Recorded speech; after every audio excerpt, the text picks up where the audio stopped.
हरे कृष्णा। आज मैं आपको श्री कृष्ण और कुंती की कथा सुनाऊंगी। यह बात तब की है जब महाभारत का युद्ध खत्म हो गया था। युधिष्ठिर ने हस्तिनापुर की राजधानी संभाल ली थी। सब कुछ सामान्य हो रहा था।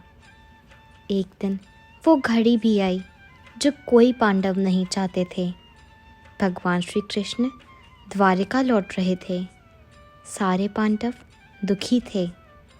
कृष्ण उन्हें अपना शरीर का हिस्सा ही लगते थे, जिसके अलग होने के भाव से ही वे कांप जाते थे।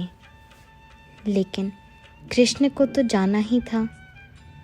पांचों भाई और उनका परिवार कृष्ण को नगर की सीमा तक विदा करने आया। सबकी आंखों में आंसू थे। कोई भी कृष्ण को जाने नहीं देना चाहता था। भगवान भी एक एक कर अपने सभी स्नेहजनों से मिल रहे थे। सबसे मिलकर उन्हें कुछ न कुछ उपहार देकर कृष्ण ने विदा ली। अंत में पांडवों की माता और उनकी बुआ कुंती से मिले। श्री कृष्ण ने कुंती से कहा कि बुआ, आपने आज तक अपने लिए मुझसे कुछ नहीं मांगा। आज कुछ मांग लीजिए, मैं आपको कुछ देना चाहता हूँ। कुंती की आंखों में आंसू आ गए। उन्होंने रोते हुए कहा कि कृष्ण, अगर कुछ देना ही है तो मुझे दुख दे दो। मैं बहुत सारा दुख चाहती हूँ। कृष्ण आश्चर्य में पड़ गए।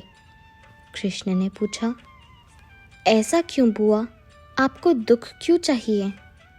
कुंती ने जवाब दिया कि जब जीवन में दुख रहता है तो तुम्हारा स्मरण भी रहता है। हर घड़ी तुम याद आते हो। सुख में तो यदा कदा ही तुम्हारी याद आती है। तुम याद आओगे तो मैं तुम्हारी पूजा और प्रार्थना भी कर सकूंगी। प्रसंग छोटा सा है, लेकिन इसके पीछे का संदेश बहुत गहरा है।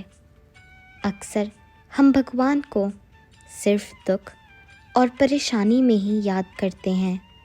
जैसे ये परिस्थितियाँ हमारे अनुकूल होती हैं, हम भगवान को भुला देते हैं। जीवन में अगर प्रेम का संचार करना है तो उसमें प्रार्थना की उपस्थिति अनिवार्य है। प्रेम में प्रार्थना का भाव शामिल हो जाए तो वह प्रेम अखंड और अजर हो जाता है। इसलिए परमात्मा की प्रार्थना और अपने भीतरी प्रेम को एक कीजिए। जब ये दोनों एक हो जाएंगे तो हर रिश्ते में प्रेम की मधुर महक को आप महसूस कर पाएंगे। तो आइए और मेरे साथ प्रेम से बोलिए, जय जय श्री राधे।